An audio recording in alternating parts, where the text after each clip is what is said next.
എൻ്റെ എല്ലാ കൂട്ടുകാർക്കും നമ്മുടെ പുതിയൊരു വീഡിയോയിലേക്ക് സ്വാഗതം. അപ്പോൾ ഇന്നൊരു ഡേ ഇൻ മൈ ലൈഫാണ്. വേഗം നമ്മുടെ ജോലികളൊക്കെ തീർത്തിട്ട് നമ്മളൊരു സിനിമയ്ക്ക് പോകാനുള്ള പ്ലാനാണ്. ഗുരുവായൂർ അമ്പലനടയിൽ സിനിമയാണ് കാണാൻ പോകുന്നത്. അപ്പോൾ നമ്മൾ ബുക്ക് ചെയ്തിട്ടുണ്ടായിരുന്നു, 2 ദിവസം മുന്നേ ബുക്ക് ചെയ്തിട്ടുണ്ടായിരുന്നു. അപ്പോൾ പോകാനുള്ള പരിപാടിയാണ് കേട്ടോ. അപ്പോൾ വേഗം ജോലികളൊക്കെ തീർക്കാം. അതുപോലെ തന്നെ മാളു ആയാലും പെട്ടെന്ന് നമുക്ക് ജോലികളൊക്കെ തീർക്കാമെന്ന് പറഞ്ഞിട്ട് ഉഷാറിലാണ്. പിന്നെ നല്ല മഴയാണ്, രാവിലെ തൊട്ട് തന്നെ അത്യാവശ്യം നല്ല മഴയാണ്. അപ്പോൾ ഞാൻ വേഗം തന്നെ ചീരയൊക്കെ മഴ പെയ്യുമ്പോൾ അങ്ങോട്ടും ഇങ്ങോട്ടുമൊക്കെ വാടി വീണിട്ടൊക്കെ ഇതാവും. അപ്പോൾ രാവിലെ മഴ പെയ്യാൻ തുടങ്ങണതിന് മുന്നേ തന്നെ ഞാൻ ഓടിപ്പോയി ചീരയൊക്കെ കട്ട് ചെയ്തെടുത്ത് കൊടുന്ന് കഴുകി വൃത്തിയാക്കി. പിന്നെ അങ്ങനെ മണ്ണ് തെറിക്കണില്ല കേട്ടോ. ഗ്രോ ബാഗിലായതുകൊണ്ട് തന്നെ ഗ്രോ ബാഗിൽ വെച്ചിട്ട് ഞാൻ അത്യാവശ്യം ഇലയൊക്കെ പൊതയിട്ട് കൊടുത്തിട്ടുണ്ടായിരുന്നു. അപ്പോൾ അതുകൊണ്ട് തന്നെ മഴ പെയ്യുമ്പോൾ അങ്ങനെ മണ്ണ് തെറിക്കണമൊന്നുമില്ല. ഇപ്പോൾ വേഗം ഞാൻ കൊണ്ടുവന്ന് വെള്ളത്തിലൊക്കെ ഇട്ട് വെച്ച് ഒലമ്പി കഴുകി ഭംഗിയാക്കി അരിഞ്ഞെടുത്തതാണ്. അപ്പോൾ നമ്മുടെ ചീര ഉപ്പേരി പരിപാടിയാണ് കേട്ടോ. ചീര ഉപ്പേരി, തോരൻ അങ്ങനെയൊക്കെ പറയും. അപ്പോൾ ഇതിൽ ഞാൻ നാളികേരം ചേർക്കുന്നില്ല. വെറുതെ ഉള്ളിയും മുളകും കൂടി മൂപ്പിച്ചതിന് ശേഷം കുറച്ച് മുളക് പൊടി ഇടും, ആവശ്യത്തിന് ഉപ്പ് ഇട്ടിട്ട് ജസ്റ്റ് ചീര വെള്ളമില്ലേ, നമ്മളിങ്ങനെ വെള്ളം വാർത്തിയെടുത്തിട്ട് പിന്നെ ജസ്റ്റ് ആവശ്യത്തിന് ഒരു കൈപ്പിടി വെള്ളം തെളിച്ചു കൊടുക്കുള്ളൂ. ചിലപ്പോൾ അതിൽ ഉപ്പ് കലക്കിയിട്ടും തെളിച്ചു കൊടുക്കും, കാരണം നമുക്ക് ഉപ്പ് എല്ലായിടത്തേക്കും എത്താനൊക്കെ ആയിട്ടും അത് നല്ലതാണ്. അപ്പോൾ ഇപ്പം അങ്ങനെ എത്ര അളവൊന്നും കണ്ടിട്ട് ഒന്നും വിചാരിക്കേണ്ട, അത് പെട്ടെന്ന് തന്നെ അങ്ങോട്ട് താഴ്ന്നു പൊക്കോളും. പിന്നെ ഈ ചീനച്ചട്ടി എന്ന് പറഞ്ഞാലും തീരെ ചെറുതാണെന്ന്. ഇതിപ്പോൾ ഇത്തിരി സൈസ് തോന്നിക്കണത് ഈ ക്യാമറയിൽ കാണുന്നതുകൊണ്ടാണ്. ചെറിയൊരു ചീനച്ചട്ടിയാണ് കേട്ടോ. അപ്പോൾ അതിൽ നമ്മൾ അമർത്തി അങ്ങ് അടച്ചു വെച്ച് കൊടുക്കുക. അതിൻ്റെ ഒരു ആവിയിൽ തിങ്ങിയിട്ട് വേവുമ്പോഴായിരിക്കും നല്ല ടേസ്റ്റ് ഉണ്ടാവുക. അതുപോലെ തന്നെ ഇരുമ്പിൻ്റെ ചീനച്ചട്ടിയിലൊക്കെ ഇലക്കറികളൊക്കെ വയ്ക്കണത് വളരെ നല്ലതാണെന്ന് പറഞ്ഞേക്കാം. പക്ഷേ കറി വെച്ച ഉടനെ തന്നെ ആ പാത്രത്തിൽ നിന്ന് മാറ്റിയിട്ട് പാത്രം കഴുകി വൃത്തിയാക്കി മാറ്റി വെക്കണം. അതൊന്ന് അതിൽ ഒരു കറ ഇറങ്ങി ഇങ്ങനെ വരും. ഇതിപ്പോൾ സ്റ്റീലിൻ്റെയാണ്. അപ്പോൾ നമ്മൾ വേഗം എളുപ്പത്തിലുള്ള കറിയും അതുപോലെ തന്നെ ഉപ്പേരിയും ഒരു കറിയൊക്കെ റെഡിയാക്കിയിട്ട് വേഗം തന്നെ നമ്മൾ പോവാണ്. അപ്പോൾ 12 മണിയുടെ ഷോയിനാണ് ബുക്ക് ചെയ്തിരിക്കണത്. അപ്പോൾ നമുക്ക് ഇവിടെ നിന്നൊരു 11:20 ആകുമ്പോൾ ഇറങ്ങാമെന്ന് വിചാരിക്കണം. ഓട്ടോയിലാണ് പോകുന്നുണ്ടാവുക, കാരണം നല്ല മഴയും കാര്യങ്ങളൊക്കെയാണ്. അപ്പോൾ അതാ നമ്മളൊരു എരിശ്ശേരിയും കൂടി ഉണ്ടാക്കുന്നുണ്ട്. കായും പയറും വെച്ചിട്ടുള്ളൊരു എരിശ്ശേരിയാണ്. ഒരു കായേ ഉള്ളൂ, ഒരു കായും പിന്നെ ഒരു വേറൊരു കായുടെ ചെറിയ പീസും ഉണ്ടായിരുന്നു. അത് രണ്ടും മതി. പിന്നെ കുറച്ച് പയറും വേവിച്ചിട്ട് അങ്ങനെ ഒരു തട്ടിക്കൂട്ട് കറിയാണ്. അതും നമുക്ക് പെട്ടെന്ന് പണി കഴിയണമായിട്ടാണ്. അപ്പോൾ ഈ കല്ലുണ്ടല്ലോ, ഈ കല്ല് ഞാൻ ഇന്നാൾ വാങ്ങിച്ചിട്ടുള്ള അതിൻ്റെ ഉള്ളിൽ നല്ല വിസ്താരമൊക്കെ ഉണ്ട് കേട്ടോ. നല്ല സുഖമുണ്ട്. ഇതിലിങ്ങനെ ചതച്ചിട്ട് അതുപോലെ നമുക്ക് സ്പൂൺ കൊണ്ട് കോരി ഇങ്ങനെ എടുക്കാനൊക്കെ പറ്റുന്നുണ്ട്. അപ്പോൾ ഇത് നമ്മൾ ആദ്യം തന്നെ വാങ്ങിച്ച വഴിക്ക് തന്നെ അങ്ങനെ ഉപയോഗിക്കുകയല്ല ചെയ്തത്. അത് ചെറുതായിട്ട് അതിൻ്റെ ആ പൊടിയൊക്കെ കളയാനായിട്ട് കഞ്ഞിവെള്ളത്തിലിട്ട് വെച്ച് ഞാൻ അടുത്ത വീഡിയോയിൽ നിങ്ങൾക്ക് കാണിച്ചു തരാം. അതിൻ്റെ ഞാൻ വീഡിയോ എടുത്ത് വച്ചിട്ടുണ്ട്. കഞ്ഞിവെള്ളത്തിലിട്ട് വെച്ച് 2-3 ദിവസം കഴിഞ്ഞ് അത് ശരിയാക്കി എടുക്കുന്നത്. ശരിയാക്കാന്ന് പറഞ്ഞാൽ ഇതിലൊരുപാട് തരികളൊക്കെ ഉണ്ടാവും. കരിങ്കല്ലിൻ്റെ നൈറ്റ്സായിട്ടുള്ള പൊടികൾ കണ്ടമാനുണ്ടാവും. അപ്പോൾ അത് പോണെങ്കിൽ നമുക്ക് വെറുതെ കഴുകിയാൽ മാത്രം പോരാ. അപ്പോൾ അതുകൊണ്ടാണ് കേട്ടോ. അപ്പോൾ അതാ നമ്മുടെ ഞാൻ പറഞ്ഞില്ലേ നേന്ത്രക്കായും പയറും മാത്രമേ ഉള്ളൂ.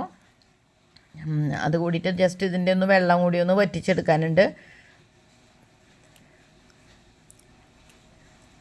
അപ്പോൾ നമുക്ക് എരിശ്ശേരി വറവിടുമ്പോഴും കുറച്ച് തേങ്ങയൊക്കെ വറുത്ത് ചേർത്ത് പിന്നെ ഇതൊന്ന് കുറുകും. അപ്പോൾ അങ്ങനെ നമ്മുടെ എരിശ്ശേരി റെഡിയാക്കാം. അപ്പോൾ കഞ്ഞി കഴിക്കേണ്ടവർക്ക് എരിശ്ശേരി ആയാലും കുഴപ്പമില്ല, ചീരപ്പേരി ആയാലും കുഴപ്പമില്ല. അപ്പോൾ നമുക്ക് തിരിച്ചു വരുമ്പോൾ ഭക്ഷണം കഴിക്കാനായിട്ട് ഇത് ബാക്കി ഉണ്ടാവും. അത് കഴിഞ്ഞ് വൈകുന്നേരത്തേക്ക് ഇത് നമ്മൾ വെക്കാറില്ലേ. പിന്നെ വൈകുന്നേരത്തേക്ക് ഭരതേട്ടൻ മീൻ കൊണ്ടുവരാമെന്ന് പറഞ്ഞിട്ടുണ്ട്.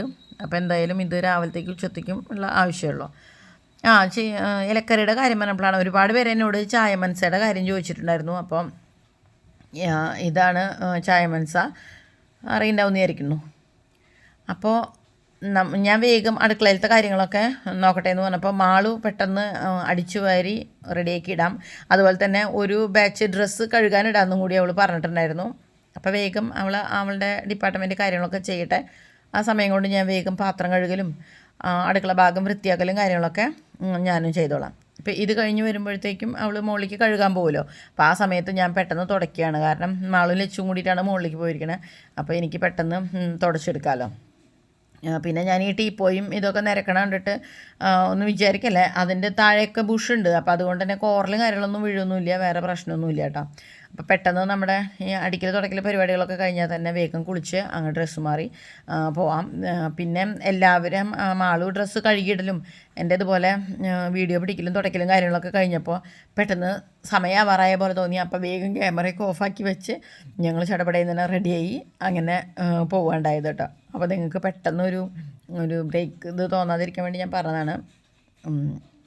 പിന്നെ സിനിമയ്ക്കൊക്കെ ഇപ്പോൾ പിള്ളേർക്ക് യൂട്യൂബിലും അങ്ങനെ എനിക്ക് ഒരുപാട് സിനിമകളൊക്കെ കാണാനുള്ളതുകൊണ്ട് തന്നെ സിനിമയ്ക്ക് പോലും അത്ര വലിയ ത്രില്ലുള്ള പരിപാടിയൊന്നുമല്ല. എൻ്റെയൊക്കെ ചെറുപ്പത്തിലെന്ന് വെച്ചിട്ടുണ്ടെങ്കിൽ ഞങ്ങൾക്ക് ആകെ നാട്ടിലൊരു സിനിമ തിയേറ്ററാണ് അനുപമ തിയേറ്റർ. അത് അത്യാവശ്യം ദൂരെയാണ്, ഞങ്ങളുടെ വീട്ടിൽ നിന്ന് അത്യാവശ്യം ദൂരമുണ്ട്. പക്ഷേ നമ്മൾ നടന്നിട്ടാണ് പോവുക. അതായത് നമ്മൾ ആ സിനിമ തുടങ്ങുന്ന സമയത്തേക്ക് ആ ബസ്സൊന്നും ഇല്ലെന്ന് തോന്നുന്നുണ്ട്. നമ്മൾ മാത്രമായിട്ട് ഒരു ഇതെല്ലാവരും അങ്ങോട്ട് നടന്നിട്ട് തന്നെയാണ് പോവുക. അവിടെ നല്ല സിനിമകൾ വന്നാൽ മാത്രം ഞങ്ങൾ പോകാറുള്ളൂ കേട്ടോ. ആരെങ്കിലുമൊക്കെ പറഞ്ഞ് കേട്ടറിഞ്ഞ് നല്ല സിനിമയാണെന്ന് പറഞ്ഞ് അപ്പോൾ അച്ഛനും അമ്മയും ഞങ്ങളെല്ലാവരും കൂടിയിട്ട് പോവും. ഞാനും ചേട്ടനൊക്കെ ചെറിയ കുട്ടികളായിരുന്നുകൊണ്ട് തന്നെ അമ്മ ഇൻ്റർവെൽ ടൈമിന് കഴിക്കാൻ വേണ്ടിയിട്ട് എന്തെങ്കിലും സ്നാക്സോ അല്ലെങ്കിൽ പാൽ കാപ്പി ഉണ്ടാക്കിയിട്ട് ചെറിയ പാത്രത്തിൽ കൈ പിടിക്കും, ഫ്ലാസ്കിലോ അല്ലെങ്കിൽ ചെറിയ ചോറ്റു പാത്രത്തിലൊക്കെ കൈ പിടിക്കും. അത് ഇൻ്റർവെല്ലിന് കുടിക്കണ, അതായത് ഇത്തിരി തണുത്തിട്ടുള്ള ഒരു പാൽ കാപ്പി അത് ആ പാത്രത്തിൽ നിന്ന് കുടിക്കുമ്പോൾ ഒരു ഭയങ്കര ടേസ്റ്റാണ്. എനിക്ക് എപ്പോഴും അതൊക്കെ അങ്ങനെ ഭയങ്കരമായിട്ട് മിസ് ചെയ്യും കേട്ടോ.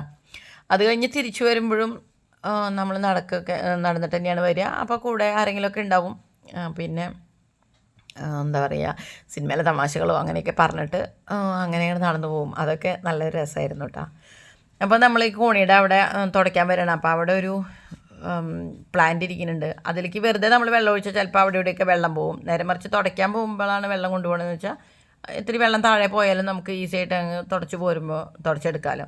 അപ്പോൾ ഒരു ട്രിപ്പ് ഞാനിങ്ങനെ വെള്ളത്തോട് കൂടിയിട്ട് സ്റ്റിക്ക് വെച്ച് തുടയ്ക്കണമെങ്കിലും ഞാൻ സ്പീഡിൽ രണ്ടാമത് പോയിട്ട് ഉണങ്ങിയ തുണി വെച്ചിട്ട് വീണ്ടും തുടയ്ക്കുന്നുണ്ട് കേട്ടോ. കാരണം ഈ കോണിയൊക്കെ നനഞ്ഞിട്ടിരിക്കുമ്പോൾ വഴുക്കി വിടാനൊക്കെ ചാൻസ് കൂടുതലാണല്ലോ. അപ്പോൾ ഇത് ഞാൻ ഒരു കൈ കൊണ്ട് തുടയ്ക്കണു, മറ്റേ കൈ കൊണ്ട് വീഡിയോ പിടിക്കണു. അത് കഴിഞ്ഞ് ഞാൻ ക്യാമറയൊക്കെ അവിടെ വെച്ചിട്ട് ഓടിപ്പോയിട്ട് ഉണങ്ങിയ തുണി വെച്ചിട്ട് വീണ്ടും തുടയ്ക്കട്ടോ. അപ്പോൾ ഞാൻ പറഞ്ഞല്ലോ ഞങ്ങൾ പെട്ടെന്ന് സമയം പോയത് കണ്ടപ്പോൾ വേഗം പിന്നെ അതിന് വീഡിയോ പിടിക്കാനൊന്നും നിന്നില്ല. പെട്ടെന്ന് അങ്ങനെ റെഡിയായി ഇറങ്ങിട്ടോ. പിന്നെ ഓട്ടോയിലാണ് പോയത്. അത്യാവശ്യം അങ്ങനെ ചാറ്റൽ മഴ ഉണ്ടായിരുന്നു, അതുകൊണ്ട് തന്നെ വണ്ടി എടുത്തില്ല. ഞങ്ങൾ ഓട്ടോ വിളിച്ചിട്ടാണ് പോയത്. നമ്മൾ ടിക്കറ്റ് ആ സമയത്ത് നമ്മൾ ഓൾറെഡി ബുക്ക് ചെയ്തിട്ടുള്ളതുകൊണ്ട് തന്നെ ആ സമയത്ത് അവിടെ ചെന്ന് ആ QR കോഡ് കാണിച്ചാൽ മതി, പെട്ടെന്ന് തന്നെ നമുക്ക് തിയേറ്ററിൽ കയറിയിരിക്കാം. പിന്നെ ലച്ചുവിന് കുറച്ച് പ്രശ്നങ്ങളുണ്ട്. അതായത് അവന് അവിടെ ചെല്ലുമ്പോൾ അച്ഛനെ കാണാൻ പാടില്ല. ഭരതൻ ഉണ്ടെങ്കിൽ അപ്പോൾ അവൻ വീട്ടിൽ പോവാം എന്നുകൊണ്ട് വാശി പിടിച്ച് ഭരതൻ്റെ കൂടെ അങ്ങോട്ട് തിരിച്ചു പോരും. 1-2 വട്ടം ഞങ്ങൾ അങ്ങനെ സിനിമയ്ക്ക് പോയിട്ട് അങ്ങനെ പറ്റിയിട്ടുണ്ട്.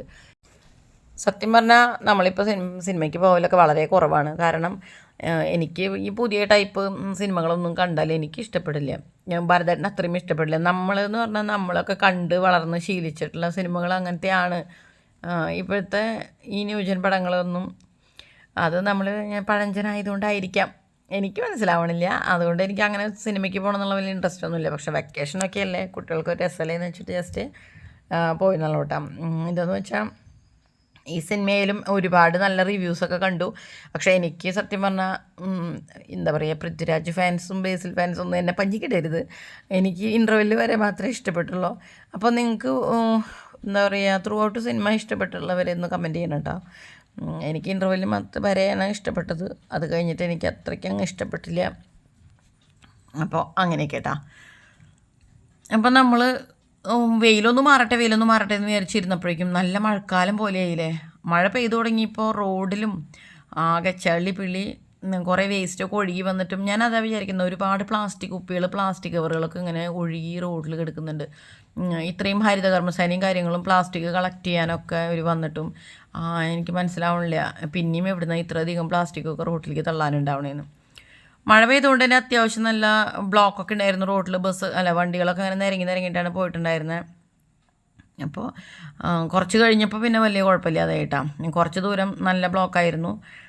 2-3 കൊല്ലം മുമ്പ് വരെയും ഈ ഒരു സമയമായ ഒരു സ്കൂളിലേക്ക് സാധനങ്ങൾ പർച്ചേസ് ചെയ്യാനായിട്ടൊരു യാത്ര പതിവാണ്. യൂണിഫോം അളവ് കൊടുത്ത് സ്റ്റിച്ച് ചെയ്യാൻ കൊടുക്കണം. അതുപോലെ തന്നെ നോട്ട് ബുക്ക് കാര്യങ്ങളൊക്കെ വാങ്ങിക്കണം. സ്കൂളിൽ നിന്ന് ടെക്സ്റ്റ് കിട്ടുന്ന സമയമാണെങ്കിൽ അത് വാങ്ങിക്കണം. പക്ഷേ യൂണിഫോം തന്നെയായിരുന്നു രസം എന്ന് പറയണത്. ഇപ്പോൾ +2 വരെയും യൂണിഫോം ഇട്ടിട്ട് പിന്നെ ഡിഗ്രിക്ക് ജോയിൻ ചെയ്തപ്പോഴാണ് എല്ലാ ദിവസവും ഡ്രസ്സുകൾ മാറി ഇട്ടുകൊണ്ട് പോകണം. നേരെ മറിച്ച് യൂണിഫോം ആണെങ്കിൽ അതൊരു വിഷയമല്ലായിരുന്നു. അപ്പോൾ ഞാൻ കുറച്ച് തുണികളൊക്കെ റണ്ണിങ് മെറ്റീരിയലൊക്കെ എടുത്തിട്ട് മാളുവിന് തയ്ച്ചു കൊടുത്തിട്ടുണ്ടായിരുന്നു കഴിഞ്ഞ പ്രാവശ്യം. ഇപ്രാവശ്യം വെക്കേഷന് കുറച്ച് കട്ട് ചെയ്ത് വെച്ചിട്ടുണ്ട്. അത് പെട്ടെന്ന് തന്നെ തയ്ച്ചു കൊടുക്കണം. 6-ാം തീയതിയാണ് അവൾക്ക് ക്ലാസ് തുടങ്ങണേ. അതിനു മുമ്പ് വേഗം ശരിയാക്കണം. അപ്പോൾ നമ്മൾ തിയേറ്ററിൽ എത്തിയപ്പോഴും നല്ല മഴ തന്നെയായിരുന്നു കേട്ടോ. ഞാൻ ഗുരുവായൂർ അമ്പലനടയിൽ കാണാനാണ് പോയത്. രാംദാസിലാണ് നമ്മൾ പടത്തിന് പോയത്. അപ്പോൾ ഓൾറെഡി ബുക്ക് ചെയ്തിട്ടുള്ളതുകൊണ്ട് തന്നെ അവർ സ്ലിപ്പ് തന്നിട്ടുണ്ടായിരുന്നു. തീരെ ആൾക്കാരുണ്ടായിരുന്നില്ല കേട്ടോ. ഞങ്ങളുടെ ഈ റോ ഫുള്ള് ഒഴിഞ്ഞ് കിടക്കുന്നത് അതങ്ങനെ തന്നെയായിരുന്നു കിടന്നിരുന്നത്. ഫ്രണ്ടിലും അവിടെ ഇവിടെയൊക്കെ ഓരോ ആൾക്കാരൊക്കെ തന്നെ ഉണ്ടായിരുന്നുള്ളൂ. തീരെ ആൾ കുറവായിരുന്നു. അപ്പോൾ പൃഥ്വിരാജ് ആടുജീവിതമൊക്കെ കഴിഞ്ഞിട്ട് നല്ല സുന്ദരനായിട്ട് വന്നിട്ടുണ്ട്. അപ്പോൾ ഞങ്ങൾ ഇൻ്റർവെല്ലിന് ഞങ്ങൾ ജസ്റ്റ് ഒരു ഫോട്ടോ എടുത്തതാണ് കേട്ടോ. അത് കഴിഞ്ഞ് പടമൊക്കെ കഴിഞ്ഞ് നമ്മൾ തിരിച്ച് വീട്ടിലോട്ട് പോന്നു. ഇപ്പോഴും നല്ല മഴക്കാരും കാര്യങ്ങളൊക്കെ തന്നെയാണ്. മഴ ചെറുതായിട്ട് ചാറിനും കാര്യങ്ങളൊക്കെ ഉണ്ട്. അപ്പോൾ നമ്മൾ വീണ്ടും ഓട്ടോയിൽ തന്നെയാണ് വീട്ടിലേക്ക് പോകുന്നത്. ബ്ലോക്കൊന്നും ഇല്ലെങ്കിൽ നമ്മൾ പെട്ടെന്ന് വീട്ടിലെത്തൂട്ടാ. ടൗണിൽ നിന്ന് അധികം ദൂരമില്ലല്ലോ. അപ്പോൾ മഴക്കാരെന്ന് വെച്ചിട്ടുണ്ടെങ്കിൽ ഇപ്പം മഴ പെയ്യുന്നുള്ള കണ്ടീഷനാണ്. മഴ പെയ്തുകൊണ്ടിരിക്കുന്ന സമയമല്ല. അപ്പോൾ അതാ വീട്ടിൽ വന്നപ്പോൾ കണ്ടില്ലേ എപ്പോഴാണ് മഴ പെയ്യേണ്ടതെന്ന് വിചാരിച്ചിട്ടാണ് നിൽക്കണേ. അത് കഴിഞ്ഞ് ഞങ്ങൾ കുറച്ച് നേരം റെസ്റ്റ് എടുത്തു. ഭക്ഷണം കഴിച്ചതിന് ശേഷം അപ്പോൾ ഞങ്ങൾ പുറത്തുനിന്ന് കഴിക്കാനും നിന്നില്ല കേട്ടോ. പുറത്തുനിന്ന് കഴിക്കാൻ പിള്ളേർക്കായാലും വലിയ താല്പര്യമില്ല. അപ്പോൾ നമ്മൾ വീട്ടിൽ ഭക്ഷണമൊക്കെ റെഡിയാക്കി വെച്ചിട്ടാണല്ലോ അപ്പോൾ നിൽക്കണേ. പിന്നെ അതിന് മാത്രം വിശക്കാനുള്ള ടൈമൊന്നും ആയിട്ടില്ല. അത് കഴിഞ്ഞ് ഞങ്ങൾ റെസ്റ്റൊക്കെ എടുക്കലൊക്കെ കഴിഞ്ഞ് 4 മണിയപ്പോൾ നല്ല മഴയൊക്കെ പെയ്യണോണ്ട് മാത്രം ചായ ഉണ്ടാക്കാനുള്ള പ്ലാൻ ഇട്ടു. അപ്പോൾ ഞാൻ കടല മുന്നേ വേവിച്ച് വെച്ചത് ഇന്നലെ വൈകിട്ടത്തെ കടല വേവിച്ചതുണ്ടായിരുന്നു. വേവിച്ച് വെക്കുകയുള്ളൂ കേട്ടോ. വേവിച്ച് നമ്മൾ കാച്ചി വെച്ചാൽ അതിൻ്റെ ഒരു ഫ്രഷ്നെസ് ഉണ്ടാവില്ല. വേവിച്ച് വെച്ചാൽ പിന്നെയും കുഴപ്പമില്ല.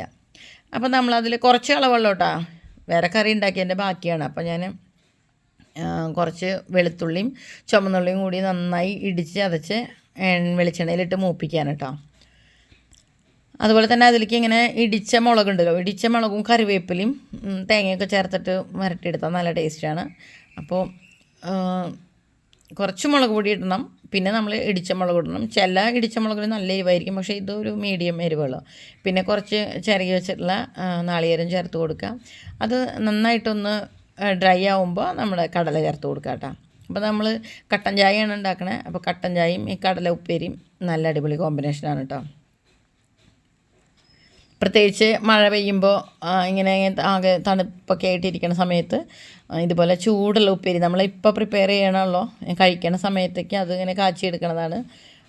പിന്നെ കുറച്ച് എരിവും ചൂടും ഒക്കെ ആയിട്ടുള്ള ഉപ്പേരിയും അതുപോലെ തന്നെ ഇത്തിരി മധുരം കൂട്ടിയിട്ടിട്ടുള്ള ഒരു കട്ടൻ ചായയും കൂടി കഴിക്കുമ്പോൾ നല്ല അടിപൊളി കോമ്പിനേഷനാണ് കേട്ടോ. അപ്പം നിങ്ങളുടെ അവിടെയൊക്കെ എല്ലായിടത്തും മഴയൊക്കെ വേനൽ മഴയും കാര്യങ്ങളൊക്കെ കിട്ടിയില്ലേ? ഇത് വേനൽ മഴയാണോ 2 ദിവസം കഴിഞ്ഞാൽ മാറുമോ എന്നുള്ളത് അറിയില്ല. പക്ഷേ എന്തായാലും ഇവിടെ തകൃതിയായിട്ട് മഴ പെയ്യാണ്. ഇപ്പോൾ വീഡിയോ ഒക്കെ എല്ലാവർക്കും ഇഷ്ടമായിട്ടുണ്ടാവുന്നതായിരിക്കുന്നു. നിങ്ങളുടെ നിർദ്ദേശങ്ങളും കമൻറ്റുകളും ഒക്കെ അറിയിക്കുക. അടുത്ത വീഡിയോ ആയിട്ട് വേഗം വരാം.